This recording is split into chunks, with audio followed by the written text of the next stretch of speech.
네, 정부가 국제선 운항 횟수를 크게 늘린다고 합니다. 연말까지 50% 회복이 목표고요. 다음 달부터 제주공항, 무안, 천주공항도 국제선이 정상화된다고 합니다.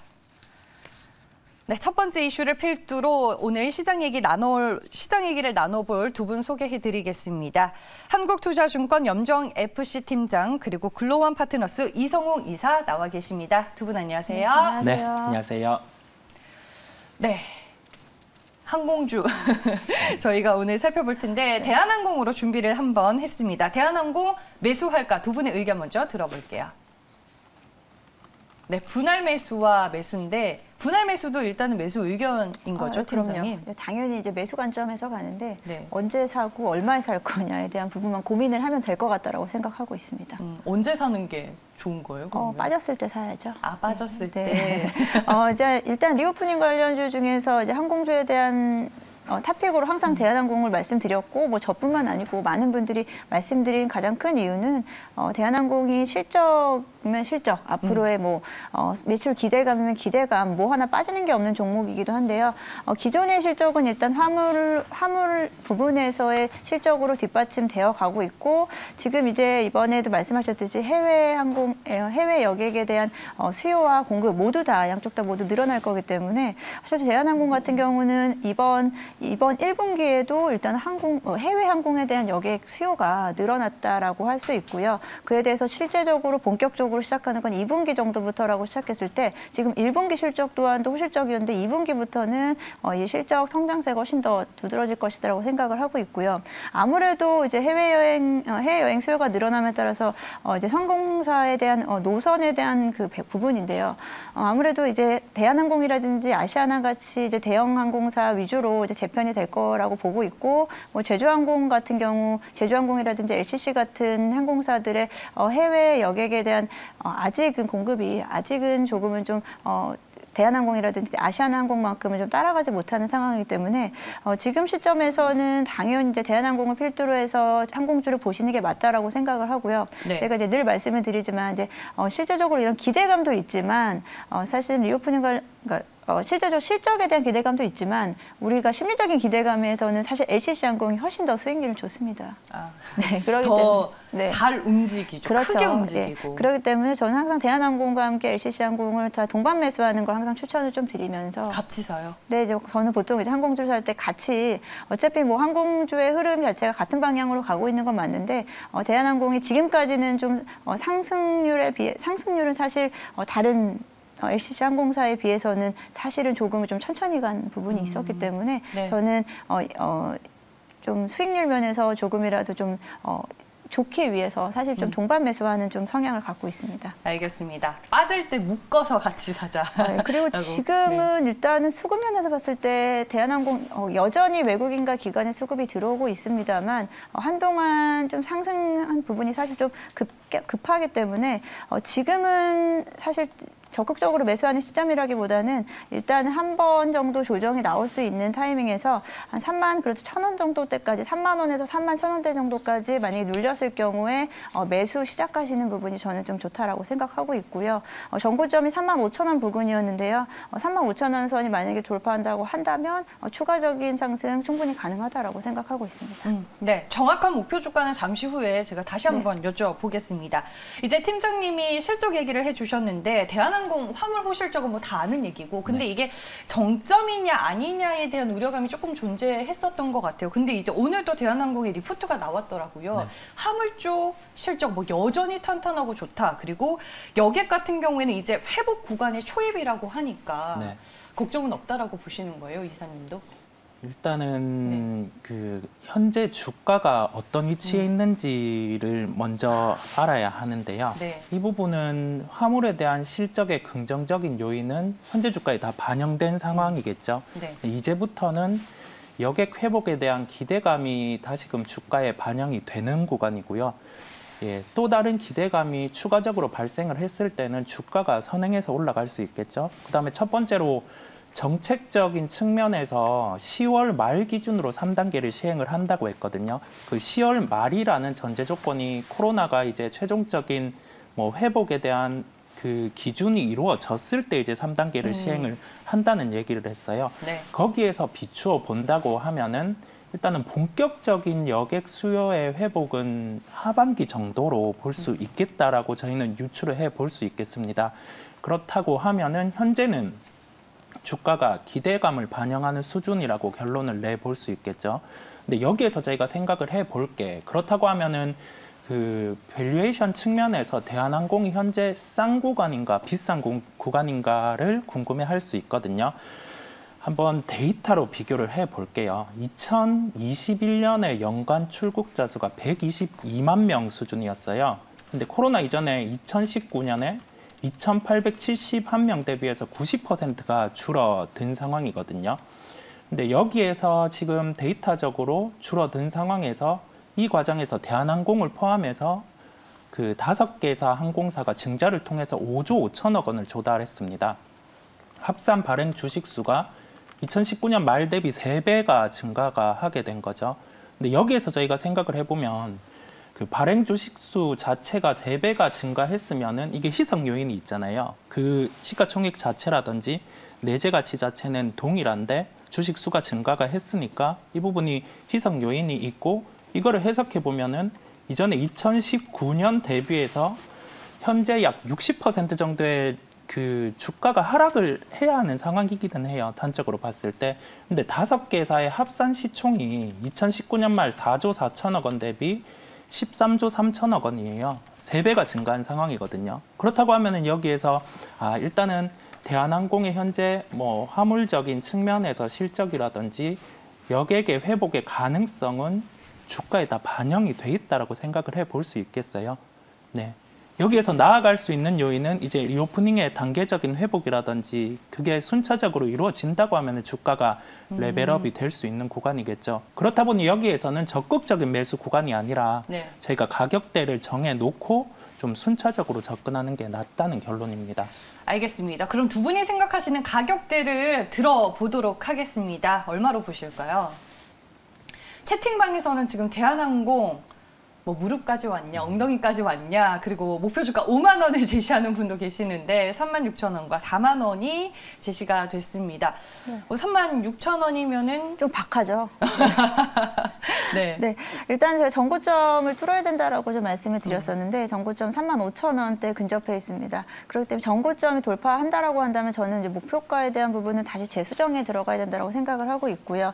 지금은 단기적으로 저도 어느 정도는 가격대가 좀 차 올랐다고 생각을 하기 때문에 지금 추가적으로 상승을 통해서 35,000원대를 뚫을지 여부를 먼저 확인을 해야 될 것 같고요. 지금은 저도 마찬가지로 적극적인 매수 구간이라기보다 관망을 통해서 우리가 가격대, 내 매수 가격대에 대한 부분을 잘 설정을 해놓고 대한항공 같은 경우는 매수 가격과 매도 가격을 어느 정도 정해놓고 시작하는 게 좋은 종목이다라고 좀 생각을 하고 있고요.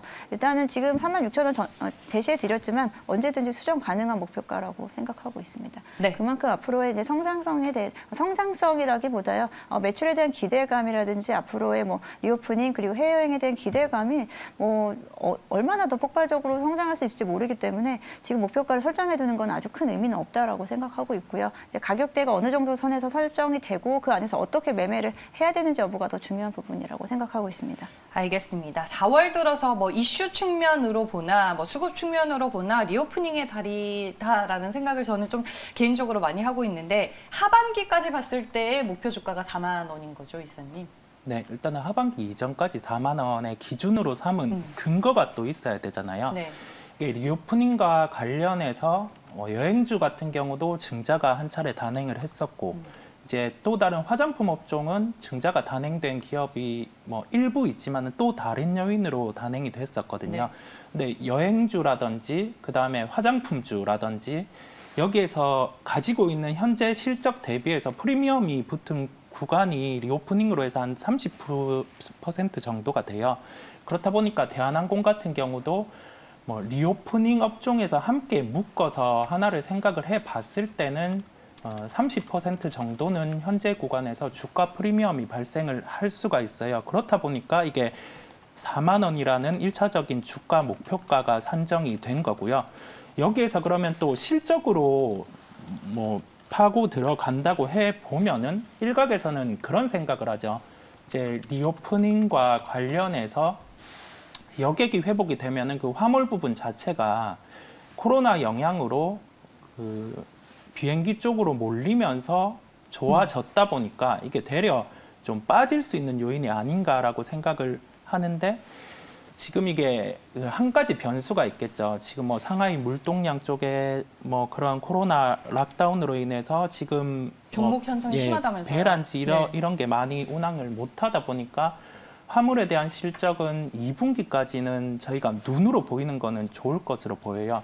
추후에는 이제 그러한 뭐 물동량이라든지 변화가 있을 때 화물 부분에서는 빠질 수 있겠는데, 저희가 화물 부분의 통상적인 데이터와 그다음에 여객의 회복의 데이터를 대입을 해봤을 때 그 화물이 평균적으로 줄어들 수 있는 데이터 대비해서 여객의 회복 데이터가 약 60% 정도 더 커질 수 있는 요인이 있거든요. 그러한 부분까지 함께 환산을 해보면은 그 공통적인 분모 요인이 4만 원대에서 만나게 돼요. 그렇다 보니까 1차적으로 제가 4만 원 목표가를 제시를 했습니다. 네, 다 나름의 계획과 이유가 있는 가격이었습니다. 두 분의 대한항공 목표 주가까지 저희가 들어와 봤습니다. 다음 맞수 주제 내용 함께 보시죠.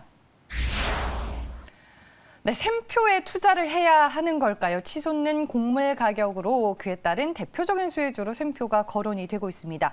러시아와 우크라이나 전쟁 장기화되고 있고 세계 식량 위기 우려 여전히 시장의 부담으로 존재를 하고 있습니다. 지금 러시아에 대한 추가 제재도 계속 나오고 있는 상황에서 샘표 시장에서 매수 가능한 구간인 건지 두 분의 의견 들어보겠습니다. 목표 주가는 56,000원 그리고 없음으로 제시를 해주셨는데, 없음부터 들어볼게요. 저는 이제 오늘 드는 생각이, 아니 이게 새로운 뉴스나 새로운 이벤트는 아닌데 지수가 안 좋아서 다시 한번 이게 또 시장에서 그냥 재부각이 되는 건가, 이런 개인적인 생각도 들었거든요. 네. 첫 번째로 시장의 질을 한번 파악을 해볼게요. 최근에 대형주군이 좋지 않잖아요. 예, 시가총액 대형주 같은 경우는 뭐 심플하게 본다고 하면 수급적인 요인이 좌지우지하는 측면이 있는데, 그 수급 중에서도 외국인 수급이 중요하잖아요. 최근에 외국인 수급의 매도 우위로 인해서 시가총액주들은 주가가 좀 상대적으로 좋지 않아요. 특히 IT가 그러한 현상이 나타나고 있고요. 근데 반면에 소형주 위주, 그다음에 정책과 관련된, 그다음에 원자재와 관련된 종목들의 주가가 강하거든요. 근데 여기에서 제가 샘표의 목표가를 제시를 하지 않은 이유는, 이게 원자재 가격 자체가 지금 변동성 구간에서 샘표가 가지고 있는 사업을 대입을 해봤을 때 이게 실적이 뚜렷하게 어느 정도로 증가하는 요인이 있는지 유추가 좀 상당히 어려워요. 그렇다 보니까 이게 이 부분에서 목표가는 제시하지는 않았고, 이게 매수 가능 측면에서 제가 녹여서 함께 말씀을 드릴 거거든요. 왜 이게 목표가가 없고 어떤 전제 조건이 함께 있는데 그 부분은 뒤에서 함께 또 말씀드리겠습니다. 네, 알겠습니다. 뭐 방송 진행을 너무 잘하시네요, 이사님. 네, 척척척. 네, 56,000원. 염성 팀장님은 목표 주가 제시해 주셨는데 오늘 상중에 58,600원을 지금 찍고 내려왔어요. 56,000원에는 팔자라는 얘기인가요? 뭐 비슷하게 들리실 수 있는데요. 맞습니다. 포된 의미는 사실 지금 목표 주가라는 건 큰 의미가 없어 보이고요. 해당 종목 같은 경우는 그 변동성에서 어떻게 매매하는지만 관심 있는 분들만 사실 할 수 있는 영역이라고 생각을 하고요. 말씀하신 대로 샘표가 이 곡물가 인상이라든지 대두가 인상으로 인해서 얼마나 더 이게 매출액의 실적에 반영이 되냐라는 부분인데요. 이제 샘표에 대해서 뭐 잘 아시겠지만 샘표하면 또 간장이라든지 뭐 장류에 대한 부분이 국내에서는 수요를 가지고 있고요. 지금 샘표가 가지고 갈 수 있는 이제 뭐 성장 모멘텀이라고 한다면은 해외 매출액에 대한 증가세 정도를 볼 수 있겠습니다. 샘표가 뭐 그렇다고 해서 전체 매출액이 급격한 성장세를 보이는 기업도 사실 아니고요. 시총도 지금 오늘 뭐 상승한 상황에서 일단 시총 1,500억 원 수준으로 사실 상당히 좀 시총 작은 기업이기도 합니다.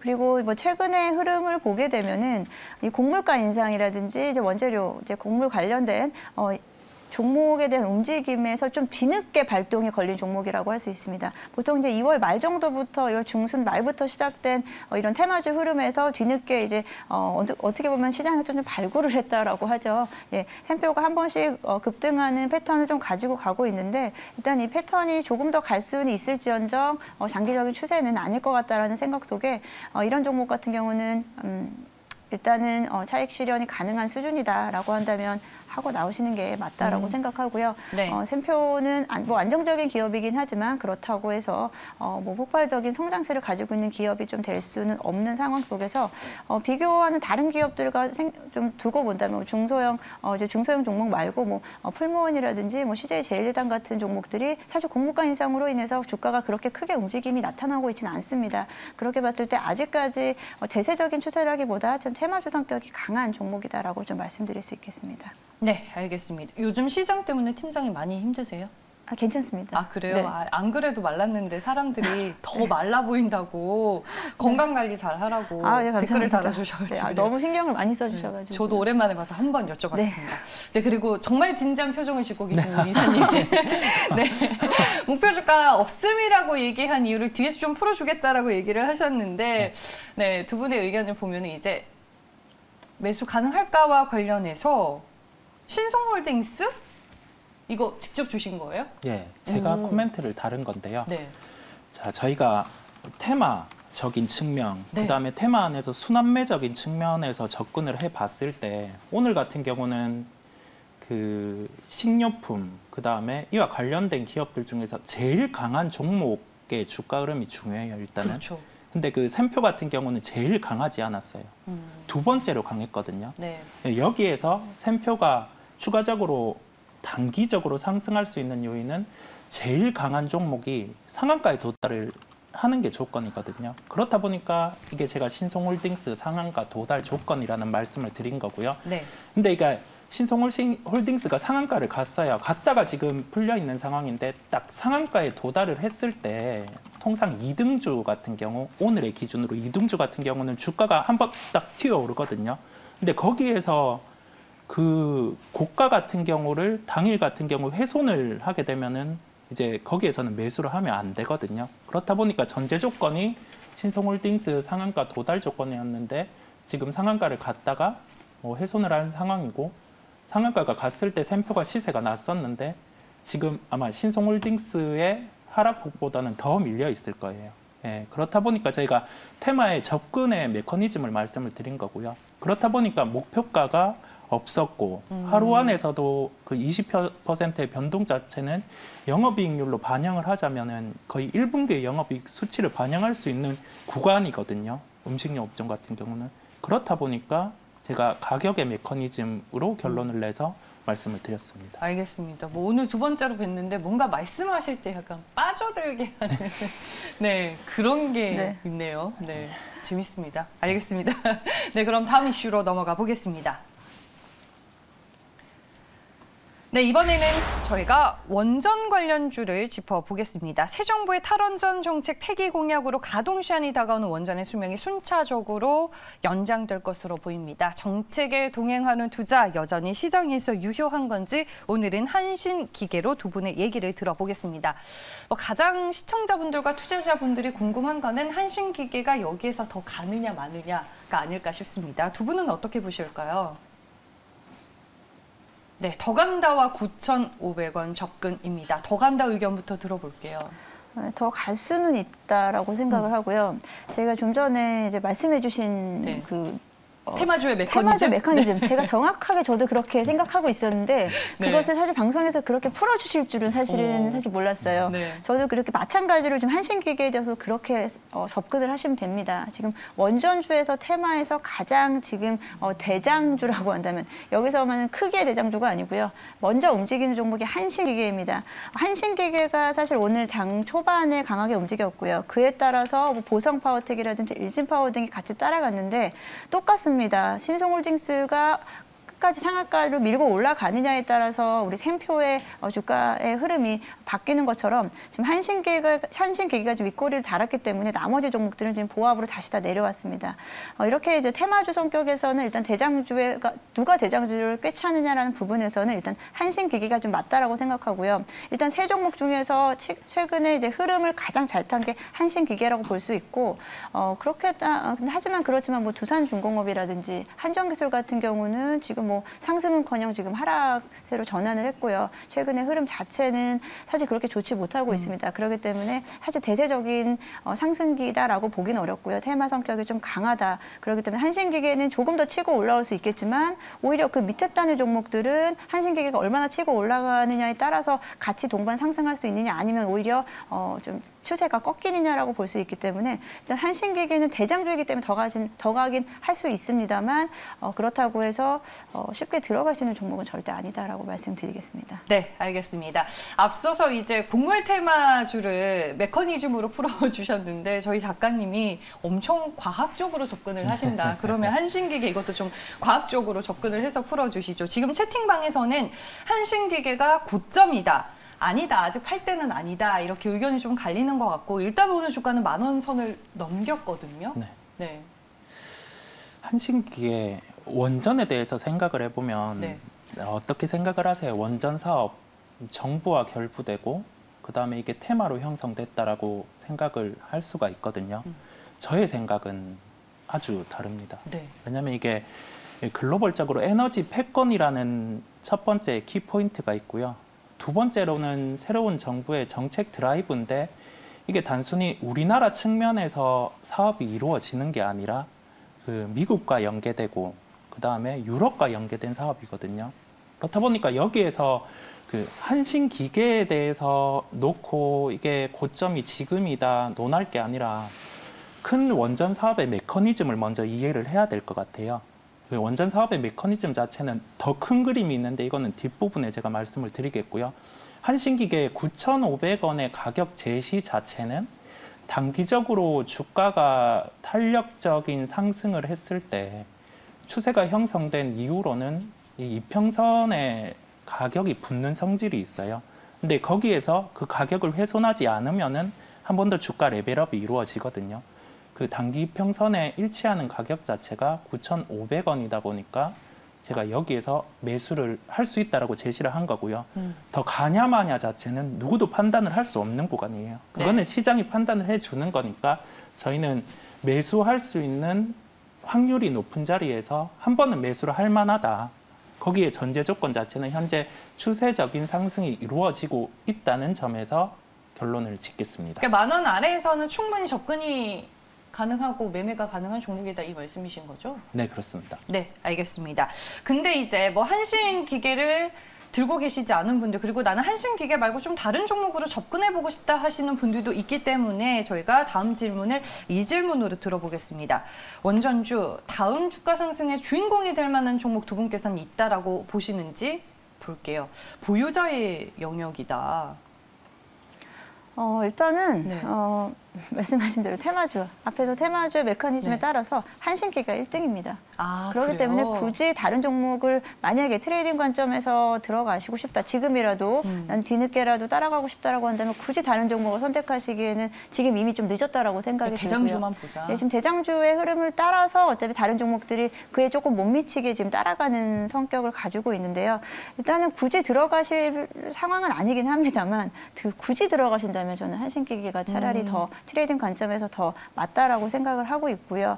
뭐 지금 최근에는 한신기계뿐 아니고 뭐 두산중공업 같이 대형주 중심으로도 개인 투자자들의 매수세가 계속해서 들어오고 있는 부분은 앞서 말씀하신 대로 뭐 정책 관련된 이슈도 있겠지만 결국은 이 원전 관련된 글로벌 그 앞으로의 그 정책적인 부분에서 이제 전반적으로 원전에 대한 수주 기대감이라든지 결국은 해외 매출이 해외 수주가 가능한 종목들을 오랫동안 좀 기다려보겠다라는 어떤 네. 어떻게 보면 조금은 더 건전한 생각으로 두산중공업 같은 종목에 좀 투자를 하신다라고 생각할 수 있겠습니다. 그렇기 때문에 지금은 좀 두 가지가 좀 크게 갈린다라고 생각할 수 있겠고요.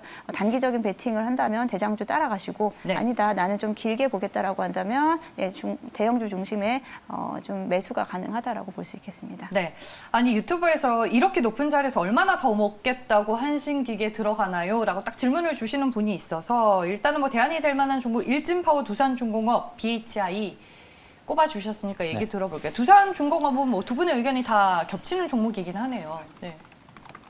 일단은 에너지 측면에서 먼저 생각을 해봐야 돼요. 네. 이게 에너지에 대해서 정부에서 계획을 세우거든요. 뭐 몇 차 에너지 발표 계획 이런 식으로 해서 기존의 탈원전이 반영된 9차 에너지 계획에서는 이게 원전 발전의 비중이 2030년 기준으로 25%였거든요. 근데 10차에서는 이제 원전의 비중이 30에서 40%로 증대 예상이 돼요. 그렇다고 하면은 발전소 기준으로 10년에 10기가 더 지어져야 되는 수준이거든요. 근데 원전 자체는 단기에 지어지지는 않아요. 그렇다 보니까 이 발전의 비율을 맞추기 위해서는 첫 번째로 기존의 노후 원전이죠. 60년 정도 된 원전, 이게 10년 정도 더 사용하기 위해서는 저희가 수명 연장이란 걸 해야 돼요. 이번 정부에서 지금 그러한 정책을 그쵸. 어제 내놨고요. 네. 이 10년의 수면 연장을 하기 위해서는 이 내용 연수의 증대가 필요한데 그러면 유지보수 쪽이 먼저 들어가야 되거든요. 유지보수를 하는 기업은 한전 KPS가 우리나라에서 담당을 하고 있습니다. 그렇다 보니까 첫 번째로 실적이 빠르게 발생할 수 있는 것은 한전 KPS고요. 두 번째로 원전에서 지금 대형 원전 같은 경우는 지금 설계부터 일한 기간 자체가 10년 넘게 걸려요. 그렇다 보니까 새롭게 부각되고 있는 게 소형 모듈 원자로고요. 여기에서 에너지 패권이라고 제가 말씀을 드린 이유는 미국의 뉴스케일이라는 회사가 소형 모듈 원전을 개발을 했고 여기에 미국에 인증을 받아야 되거든요. 근데 이 부분에서 인증을 받는 기간이 약 2년 정도 이상 걸리는데 그 부분에서 인증을 받은 부분이 있고 이와 관련해서 그 설계나 이런 걸 담당하는 게 두산중공업입니다. 관련해서 제가 시간이 짧은데 원전에 대해서는 절대 지금 끝이 아니에요. 큰 그림을 그려야 되고 주가가 많이 달라질 수 있거든요. 제가 다음 방송에서 시간이 허락한다면 좀 아주 길게 세부적으로 말씀을 드리도록 하겠습니다. 네. 제가 지금 시간이 오바돼서 좀 짧게 해달라고 말씀을 부탁드렸더니 또 다음 기회에 더 깊이 있게 분석해 주겠다라고 말씀해 주셨고 원전 길게 봐야 되는 섹터다. 네네. 한마디로 우리 짧게 보지 말자라고 말씀을 해주셨습니다. 다음에 기회가 되면 또 시청자분들께 좋은 얘기 해주시길 바라겠고요. 오늘 두 분 여기에서 보내드리겠습니다. 염정 팀장과 이성웅 이사와 함께했습니다. 고맙습니다.